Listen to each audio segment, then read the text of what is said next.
Eu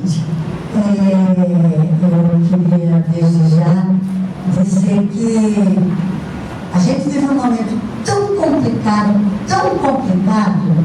que a gente só pode ter uma certeza que a gente está cheio de dúvida. Porque nós não estamos entendendo ainda inteiramente o que ocorreu no país. E vamos levar algum tempo para entender. Por isso que é tão fundamental a iniciativa da CPB, da FECEP, e de vocês estarem aqui presentes. É como a gente diz, a crise é tão grande, a angústia é tão grande, que a primeira coisa que tem que fazer é ajuntar e pensar.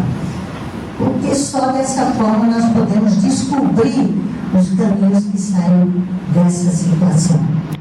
Eu queria sugerir, e peço desculpas, mas eu imaginava que eu tive que adiar, eu tenho que sair daqui às 10h30, adiar outro compromisso, mesmo que eu queria, e levantar algumas considerações para vocês, porque me parece que o rapaz do DIEESE vai expor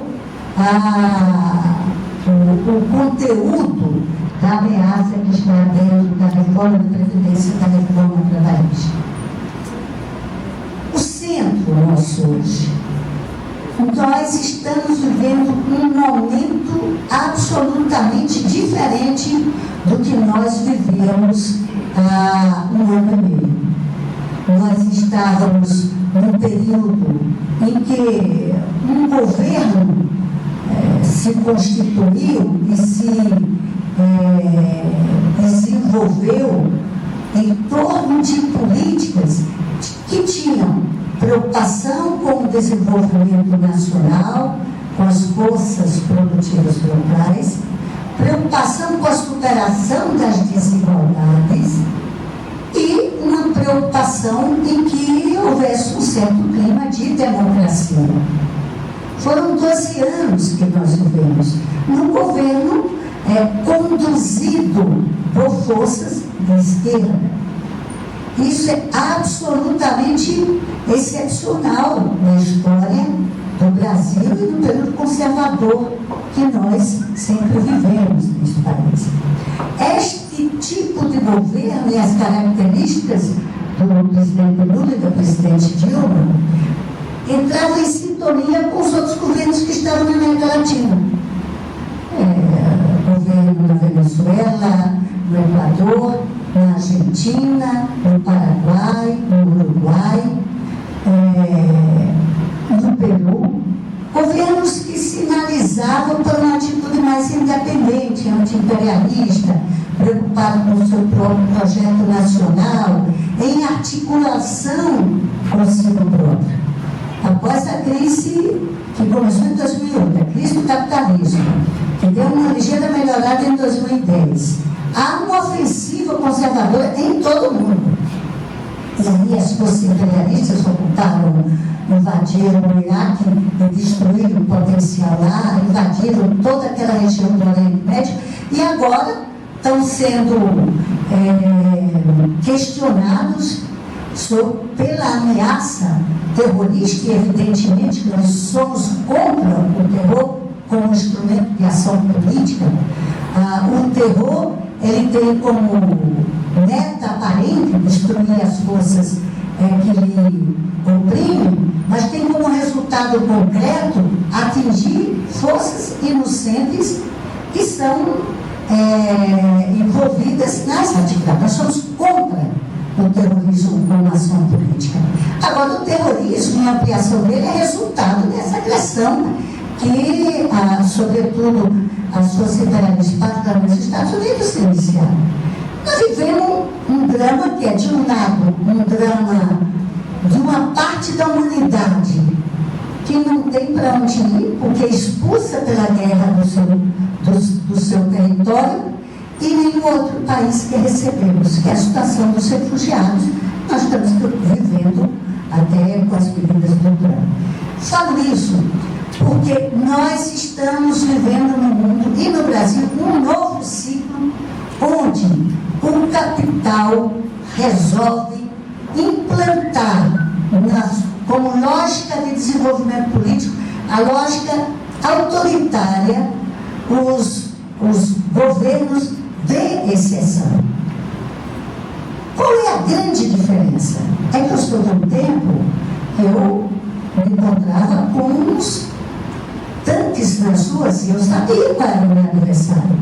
Eu fui presa 2 vezes, eu estava no Congresso da UNE, acordei com um monte de polícia com cachorro, eu morro de medo de cachorro até hoje, fuzil, tudo em cima de mim. Eu conhecia o meu adversário.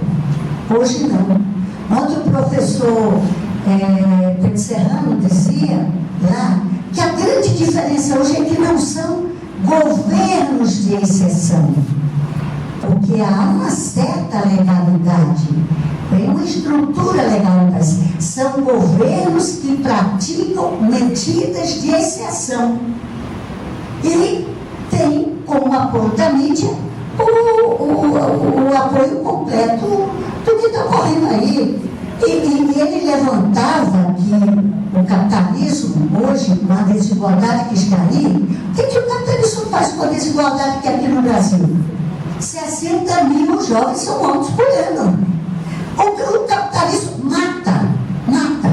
Não é coisa, 60 mil jovens não é porque foi uma casa, então o menino não é novo, traficante. É que é uma escolha de caminhos do capitalismo para enfrentar os problemas da desigualdade. E ele levantava, ninguém se comove, que 60 mil jovens pobres e negros são assassinados. E ninguém se comove. Assassinados e presos. Nós estamos perto de chegar ao número de presos que os Estados Unidos pararam, e a tendência nossa é aumentar ainda mais. Então, é um momento difícil e dolorido que as elites deste país se somam, que são as elites produtivas da indústria, com o sistema financeiro para dizer, olha, parar com essa conversa de distribuição de renda, o pouco que sobrar da produção é para assegurar nossos filhos. E aí, para isso, tomaram uma decisão que ele levantava muito interessante, que esses governos que tomam medida de exceção, eles têm com a cara de legalidade, legitimidade democrática, eles tomam essas medidas com o apoio do povo. Então, pena de morte tem o apoio total do povo, redução do jornal de maioridade penal tem o apoio total do povo, esse negócio de cotas tem que acabar. Que história de negros? Não, se quiser, vá lá para consiga passar no vestibular disponível, mas vai passar, não vai ter cotas. E essa é uma das coisas que eles têm mais combatido no processo. O que é o problema central hoje? É que diante da crise se constitui um modelo aparentemente de democracia, onde existe parte do estamento do Estado que exerce o poder autoritário. Quem que exerce hoje o poder ditatorial neste país e as medidas de exceção? Não é a Temer, é o judiciário. Hoje, aquilo que foi na ditadura militar, o estamento dos militares, hoje quem exerce e implementar as medidas de exceção é o estamento judiciário, que inclui, além dos juízes, desembargadores, também o Ministério Público. Então, não adianta Lula não ter o triplex. Tem 10 anos que eles tentam provar que Lula é dono do triplex. 69 testemunhas já depuseram no inquérito do triplex. 69 testemunhas e não citaram Lula. O Moro vai chamar ele no dia 3 de maio para depor sobre o triplex.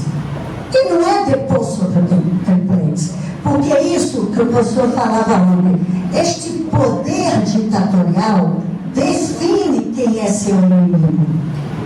E o inimigo desse setor das elites e deste projeto são aqueles que na sociedade brasileira tentam quebrar a desigualdade, tentam incorporar direitos individuais, porque agora eles estão tirando os direitos de mulheres, negros, homossexuais, até o direito daqueles absolutamente miseráveis. O que eles estão fazendo na reforma previdenciária sobre o benefício de proteção continuada, que querem tirar de 70 anos para ampliar. Você imagina o benefício de proteção continuada, o tal do BPC, é algo que é só para extrema pobreza, com pessoas para acima de 70 anos.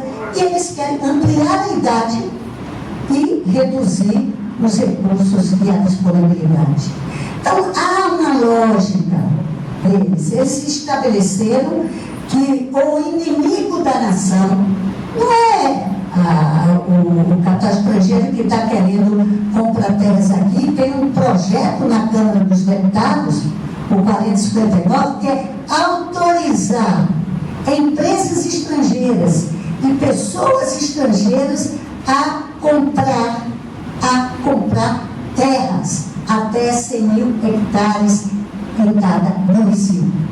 E você vai comprar, inclusive na Amazônia, e aí põe o Gelson, que vai virar general do Exército, e vê se o Gelson entra nas terras de uma empresa estrangeira que está instalada na Amazônia, em torno do qual deveríamos ter a nossa proteção.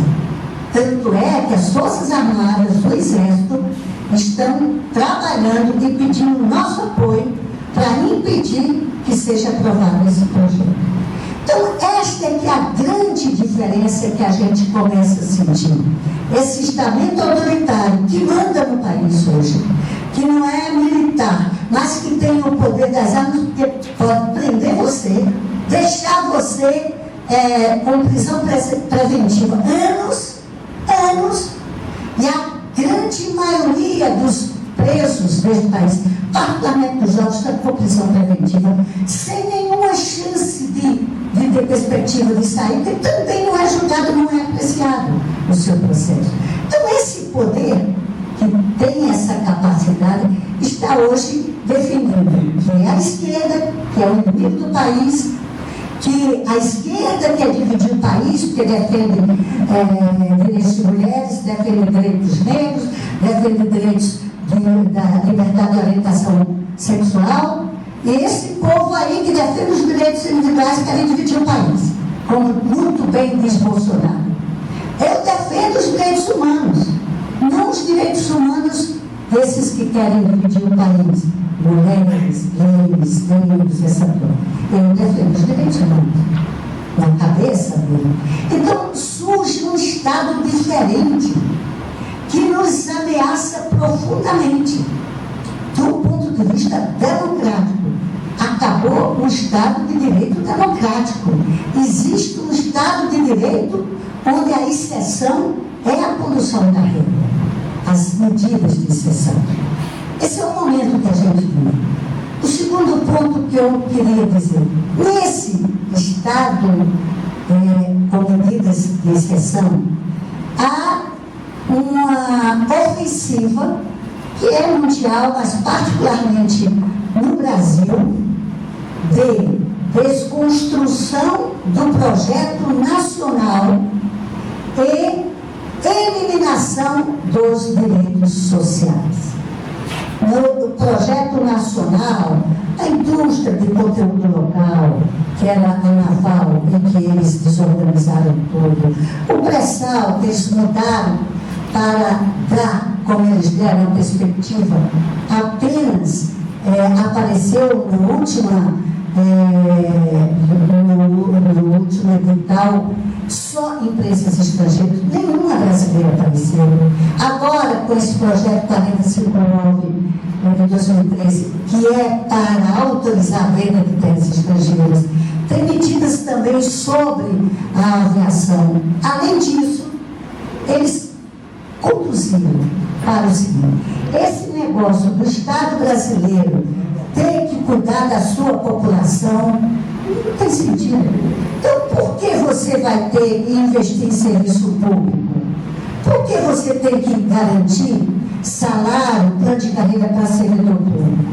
Então, o serviço público é para os carentes e os serviços de sobrevivência da sociedade podem ser pelo mercado.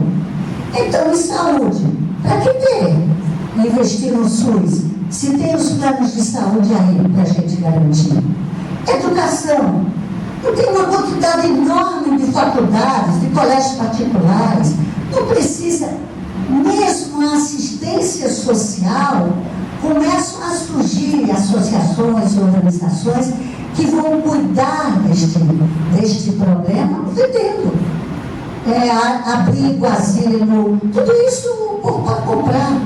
Então, neste momento, por isso que é tão importante a iniciativa de vocês de refletirem sobre isso, neste momento está no ataque o servidor público, o trabalhador da CLT, que são esses e aqueles que precisam do apoio do Estado, os mais carentes. Esse é o foco. Então, vocês vão entrar, não vai ter uma legislação separada. A reforma da Previdência vai padronizar e unificar. E acabou. Esse é o padrão. Padronizar e unificar regras para procurador do Ministério Público ou um desembargador que ganha um topo e mais o auxílio, e a trabalhadora rural, quem aqui o Nair sabe perfeitamente o que é que representa ela um assentamento no chão. Essas duas figuras vão ter as mesmas regras. Igualdade, 65 anos, 49 de contribuição. Imagina quem tem carteira assinada há 49 anos.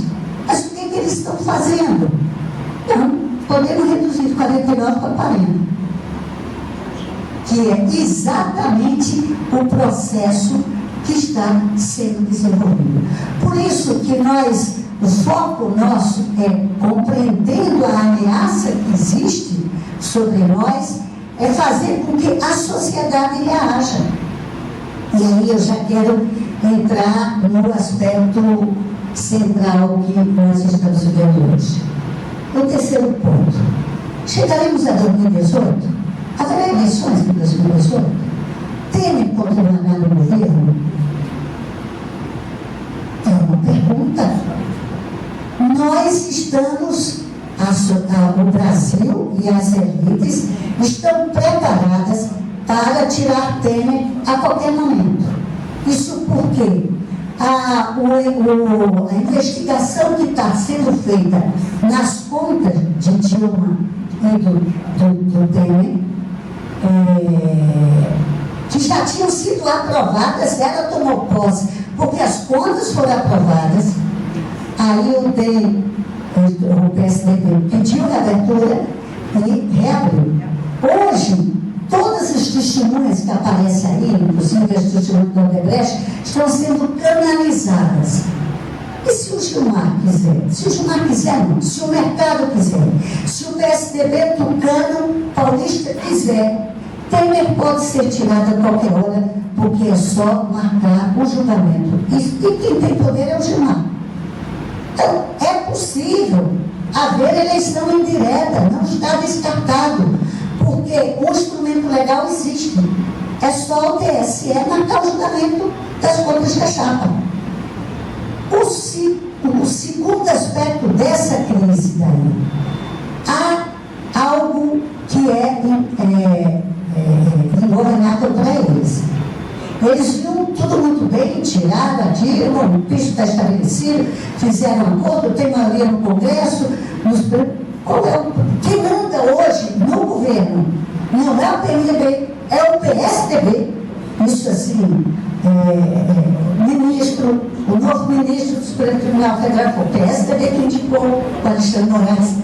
Vocês estão vendo o líder lá, o secretário institucional em Massaí é do PSDB. Agora mesmo, o ministro das Relações Exteriores. Então, é o PSDB que está definindo a dinâmica. O que surge? Surge um componente de ingovernabilidade, que é a Lava Jato. A Lava Jato, e outro professor lembrava, que tem que criar inimigo. O inimigo foi a esquerda e eles criam uma lógica subjetiva que é o inimigo são os corruptos. Essa corrupção entrou nesse país, a acumulação de capital se fez nesse país através da presença do setor empresarial na utilização do Estado brasileiro desde a época da colônia. Então, o componente de corrupção nas estruturas do Estado brasileiro são instrumentos de acumulação capitalista que hoje. Mas aí eles pegam, como na ditadura fizeram, pegam a figura, o imaginário. O inimigo são os corruptos. O inimigo são as pessoas de esquerda. Esquerda e corrupção, eles criam uma narrativa para dar essa conclusão. Com a Lava Jato, surge esse estamento judiciário que manda em tudo. Nunca ninguém viu um juiz de primeira instância, que é o Moro, mandar no Supremo. E ele é que manda. Um dia disse para o presidente Lewandowski, o presidente, como é que ele foi reclamar que o Estado de Direito estava sendo desconstruído? Ele tinha sido derrotado. Eu disse, presidente, mas está no seu colo. Como é que o juiz de primeira instância manda? Não são as regras que estão aí, etc. Qual que é o problema? É que eles vão usar a Lava Jato para criar uma absoluta confusão, para definirem quem eles escolhem.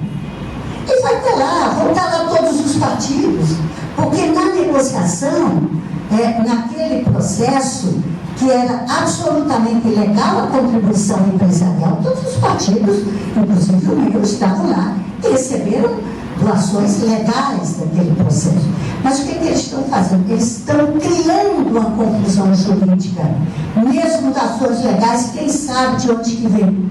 E vão criar a confusão para dar uma instabilidade muito maior na vida política e na desconstrução da política. Então, nós estamos numa situação, quem será o nosso candidato? Já disseram, eleição indireta não pode ser o Aécio, que o Aécio está completamente desconstruído, né? Não pode ser o Nelson Jobim, que está distante. Aí eles estão levantando o nome do Gilmar Mendes, que é uma das figuras que pode ser apreciada. O fato concreto é que nós vivemos um momento que nós não sabemos a continuidade do governo Temer para sabermos que planejamento nós vamos fazer. No caso específico, o que é que o Temer colocou? O Temer tem como sindicalista e disse, olha, nós podemos até fazer concessão nesses projetos, não da trabalhista, na reforma da Previdência, que eles colocaram bodes. 49 anos é um grande bode, porque alguém disse, não, mas ele pode até chegar a 40. 40, mas nós tínhamos 35. 40 anos, a concessão deles para ficar com... Isso não tem. O que ele colocou? Urgência. Ele quer urgência, porque ele quer implantar agora. Porque começa a sociedade numa instabilidade e numa reação, vocês viram as propagandas deles. Propaganda não, imagina se essa reforma vai lhe prejudicar. Temos que ter clareza de que eles querem acelerar e querem votar o projeto de terceirização antes da reforma trabalhista, um que já estava lá, estão empurrando um que é péssimo, que veio do Senado, e eles querem que a gente vote. Então, o centro deles é a urgência. E qual é o nosso centro? O nosso centro é exatamente intensificar nossa conversa com o povo para que o povo estremeça. Eu quero dizer a vocês que nesse período final, o questionamento era tanto sobre a reforma da Previdência que os deputados todos da direita fizeram emendas. Todos! da direita tem mais de 300 emendas, 400 emendas. E qual é o sinal? O que ele vai dizer para o povo? Olha, não, eu tentei melhorar. Então, o centro da gente é exigir, olha, o deputado tem que votar contra. Não é votar emenda, o deputado tem que votar contra. E aí nós temos que fazer, não é manifestação aqui, é em Inaí, é em Nova Lima, é em Raposos, é lá na casa, não é na casa. Eu acho um absurdo a gente fazer os direitos individuais na casa das pessoas. É na praça. É para o povo saber que em Malacacheta, o Fabinho Ramalho, ele agora me disse que é contra a reforma da Previdência, na praça de Malacacheta, a fazer uma manifestação do Fabinho, vote contra a reforma da Previdência. Lá em Raposo, na praça, os deputados federais que foram votados majoritariamente, deputado fulano, estou esperando que o senhor vote contra. Estendi demais, eu encerro dizendo que a gente tem que acreditar, está doendo. O Inês nem sabe quanta cerveja ela tem tomado só para esquecer do Temer. E Temer é um grande homem para nós mulheres. Ele disse em pleno 8 de março, Inês, que a importância nossa, a importância das mulheres brasileiras, era porque elas controlam os desajustes dos preços do supermercado. Aí eu quase que digo, doutor Temer, compre lá de casa, porque eu estou de saco cheio. O desajuste dos preços do senhor, das políticas que o senhor está implementando no país. Eu acho que a gente tem que estar assim, gastando tempo, não em se encontrar, mas a gente se encontrar com cada unidade de saúde, unidade da escola, guarda municipal que vai estar ali fiscalizando, assuntando e conversando, porque isso é a única alternativa que nós temos. Senão, os netos, eu não sei se eles têm, mas os netos deles. Com certeza. Os netos que eles têm vão demorar muito tempo para a gente retomar nossos direitos. Então era isso aí, gente. Desculpa aí.